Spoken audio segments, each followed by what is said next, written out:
Hello guys, आज मैं आपको दुनिया का 10 सबसे खतरनाक देश के बारे में बताऊंगा। हर साल विश्व शांति सूची ग्लोबल पीस इंडेक्स दुनिया के 162 बड़े देशों में से सबसे खतरनाक देश की सूची बनाते हैं। यह काम करना बहुत जटिल है। इस सूची में हर एक देश के अपने पड़ोसी देश के संबंध, राजनीतिक अस्थिरता, आतंकवादी गतिविधियों, हत्याओं के मामले, जेल में कैदी, न्यूक्लियर और भारी हथियार चलाने की योग्यता और बहुत सी चीज देखे जाते हैं। तो आइए जानते हैं दुनिया का 10 सबसे खतरनाक देश के बारे में। मेरा नाम है बबलू चौधरी और आप देख रहे हैं टॉप 10 राइजिंग स्टार। नंबर 10 पे आते हैं नॉर्थ कोरिया। नॉर्थ कोरिया देश पर व्यापक रूप से दुनिया में सबसे खतरनाक मानव अधिकार होने का आरोप है। यहाँ की सरकार लोगों पर सख्ती से राज करते हैं और लोगों के दैनिक जीवन के सभी पहलुओं को सरकार अपनी योजनाओं अनुसार बनाते हैं। एमनेस्टी नाम की अंतर्राष्ट्रीय संस्था ने अपनी रिपोर्ट में कहा है कि यहाँ पर सरकार के खिलाफ आंदोलन करने की कोई आजादी नहीं है और जो ऐसा करता है उसे मनमाने ढंग से सजा सुनाई दी जाती है। उसके बाद नंबर 9 पे आते हैं पाकिस्तान। पाकिस्तान जब से आजाद हुआ है, यह देश सैन्य शासन, राजनीतिक और अस्थिरता जैसी कई समस्याओं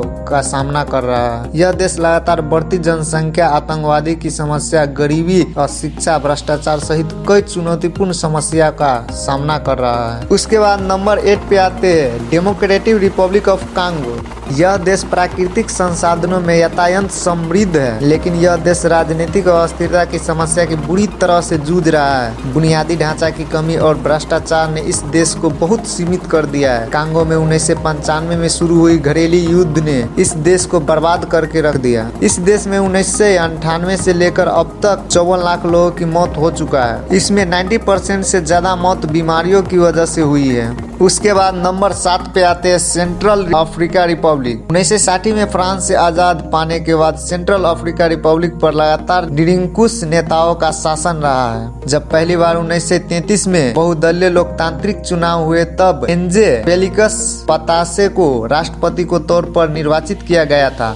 तब से इस देश में कुछ वर्ष तक शांति बनी रही, लेकिन यह शांति लंबे समय तक नहीं चल। 2004 में आकर फिर यहाँ बुश युद्ध हो गया। 2007 और 2011 की शांति संधि के बावजूद यहाँ पर सरकार, मुस्लिम और ईसाई धर्म के मानने वाले लोगों में हिंसक लड़ाई हो गई।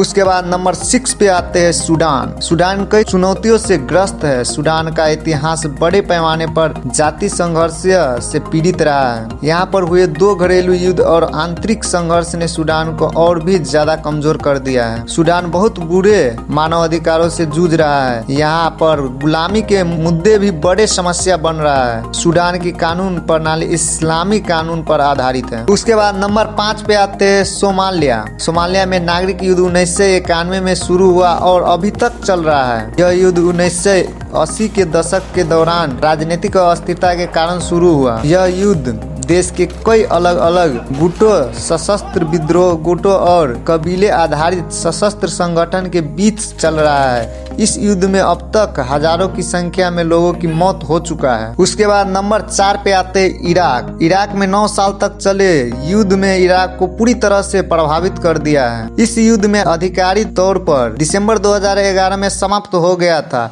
वर्तमान में इराक की मुख्य समस्या इस्लामी स्टेट है, जो एक आतंकी संगठन है। इराक का उत्तरी क्षेत्र और प्रांतीय राजधानी बुरी तरह से आतंकवादी की समस्या से ग्रस्त है। उसके बाद नंबर 3 पे आते हैं दक्षिण सूडान। जब दक्षिण सूडान जुलाई 2011 में एक स्वतंत्र राज्य बना, तब से आंतरिक संघर्ष पीड़ित हो गया। इस देश में कई जनजातियों को बीच लड़ाई इस देश पर बहुत बुरी तरह से असर डाला है। इस संघर्ष में हताहत लोगों की जान गई है और हजारों की संख्या में लोग बेघर हो गए। उसके बाद नंबर 2 पे आते अफगानिस्तान। अफगानिस्तान में युद्ध 2001 में शुरू हुआ और अभी तक चल रहा है। यह गृह युद्ध नाटो और उनके मित्र देशों की सेनाओं के हस्तक्षेप से और बढ़ गया। यह युद्ध अमेरिका पर 9/11 के हमले के बाद शुरू हुआ था, जिसका मुख्य लक्ष्य था अफगानिस्तान की सत्ता से तालिबान के हटाना। अभी तक इस युद्ध में हजारों निर्दोष लोगों ने अपनी जान गंवाई है। उसके बाद नंबर 1 पे आते हैं सीरिया। सीरिया दुनिया का सबसे खतरनाक देश की सूची में सबसे पहले नंबर पर होने का मुख्य कारण है सीरिया में हो रहे गृह युद्ध। यह युद्ध 2011 में बशर अल अस्साद की सरकार द्वारा प्रदर्शन कर रहे लोगों को शांत करने के लिए हिंसक बलों को सहारा लेने की शुरू हुआ। फिर यह प्रदर्शन शांत होने की वजह धीरे 2 हिस्से रूप लेते गए और फिर लोगों सशस्त्र बलों के साथ प्रदर्शन करने लगे। इस गृह युद्ध में 1,10,000 के लगभग लोगों की मौत हुई और 2 लाख के लगभग बेघर हो गए। आज के लिए इतना ही। अगर आपको वीडियो पसंद आते हैं तो लाइक कीजिए, कमेंट कीजिए। हाँ, और ऐसे ही वीडियो मिस नहीं करना चाहते हैं तो टॉप 10 चैनल को सब्सक्राइब कर बेल आइकन को प्रेस कीजिए।